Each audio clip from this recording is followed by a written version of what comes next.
বিসমিল্লাহির রহমানির রহিম। আসসালামু আলাইকুম রহমতুল্লাহ। প্রিয় ইসলামিক পথের দর্শক মণ্ডলী, আপনারা সবাই কেমন আছেন? আশা করি আল্লাহ তাআলার অশেষ রহমতে আপনারা সবাই ভালো আছেন। প্রিয় দর্শক মণ্ডলী, এই রমজান মাসের শেষ 10টি রোজায় রাসূলুল্লাহ সাল্লাল্লাহু আলাইহি ওয়াসাল্লাম আমাদেরকে শবে কদর তালাশ করতে বলেছেন। আজকে আমি শবে কদরের বিশেষ একটি গুরুত্বপূর্ণ দোয়া নিয়ে আপনাদের সামনে হাজির হয়েছি।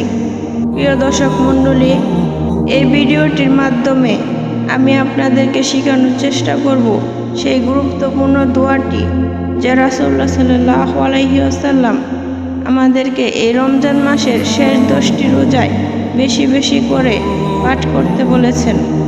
প্রিয় দর্শক মণ্ডলী, এই রমজান মাসের শেষ 10টি রোজায় রাসূলুল্লাহ সাল্লাল্লাহু আলাইহি ওয়াসাল্লাম আমাদেরকে শবে কদর তালাশ করতে বলেছেন এবং রাসূলুল্লাহ সাল্লাল্লাহু আলাইহি ওয়াসাল্লাম নিজে পুরো ফ্যামিলিকে নিয়ে কোমর বেঁধে এই 10টি রোজায় ইবাদত করার জন্য লেগে পড়তেন।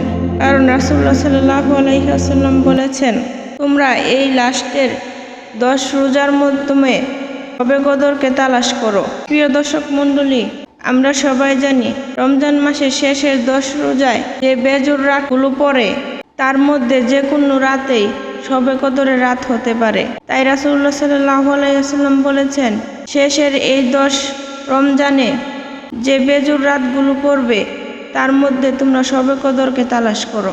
এই শবে কদরের বিশেষ একটি দোয়া রাসূলুল্লাহ সাল্লাল্লাহু আলাইহি ওয়াসাল্লাম আমাদেরকে শিক্ষা দিয়ে গেছেন। তো প্রিয় শ্রোতা মণ্ডলী, আজকে আমি সেই দোয়াটি আপনাদেরকে শেখানোর চেষ্টা করব ইনশাআল্লাহ। হযরত আয়েশা রাদিয়াল্লাহু আনহা থেকে বর্ণিত, তিনি বলেন, রাসূলুল্লাহ সাল্লাল্লাহু আলাইহি ওয়াসাল্লামকে একবার জিজ্ঞাসা করলেন, ইয়া রাসূলুল্লাহ, এই শবে কদরের বিশেষ কোনো দোয়া আছে কি যা আমি বেশি বেশি করে আল্লাহর দরবারে ইবাদত করতে পারি? তখন রাসূলুল্লাহ সাল্লাল্লাহু আলাইহি ওয়াসাল্লাম বলে, হে আয়েশা, এমন একটি বিশেষ দোয়া আছে যে তুমি এই শবে কদরের রাত্রে বেশি বেশি করে মুনাজাতে এবং সেজদায় পাঠ করতে পারো। দোয়াটি হচ্ছে, আল্লাহুম্মা ইন্নী আফুউন তুহিব্বুল আফওয়া ফাআফু আন্নী। প্রিয় দর্শক মণ্ডলী, আমি আপনাদের সুবিধার্থে আবারও বলছি, আল্লাহুম্মা ইন্নী আফুউন তুহিব্বুল আফওয়া ফাআফু আন্নী। এর অর্থ হচ্ছে, হে আল্লাহ, আপনি ক্ষমাশীল, ক্ষমা করতে ভালোবাসেন, অতএব আমাকে ক্ষমা করে দেন। প্রিয় দর্শক মণ্ডলী, এই দোয়াটির মাধ্যমে বারবার আল্লাহ তাআলার কাছে ক্ষমা চাওয়ার কথা উল্লেখ করা আছে। আমরা সবাই জানি আমাদের আল্লাহ কত মহান, কত দয়ালু। আল্লাহ তাআলা আমাদেরকে ক্ষমা করতে কতটা ভালোবাসেন। আমরা যদি মুনাজাতে সেজদায় বারবার আল্লাহ তাআলার কাছে এই দোয়াটি পাঠ করে ক্ষমা চাইতে থাকি, আল্লাহ তাআলার রহমানের ভান্ডারে জোশ উঠে যাবে এবং আল্লাহ রাব্বুল আলামিন আমাদেরকে ক্ষমা করে দিবেন, আমাদের জন্য জান্নাতকে নির্ধারিত করে দিবেন। সুবহানাল্লাহ।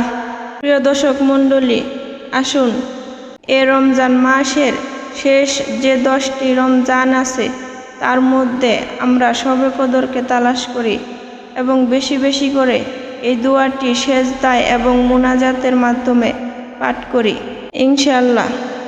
আমরা সবাই চেষ্টা করব এই শেষের 10টি রোজার মাধ্যমে আমরা শবে কদরের রাতকে তালাশ করার জন্য এবং আল্লাহ তাআলার কাছে বেশি বেশি করে এই দোয়াটির মাধ্যমে ক্ষমা চাওয়ার জন্য। আল্লাহ রাব্বুল আলামিন আমাদের সবাইকে শবে কদরের রাত নসিব করে দেখ। প্রিয় দর্শক মণ্ডলী, যদি আপনারা এই ভিডিওটির মধ্যে ভালো কিছু শিখতে পারেন তাহলে অবশ্যই চ্যানেলটি সাবস্ক্রাইব করে রাখবেন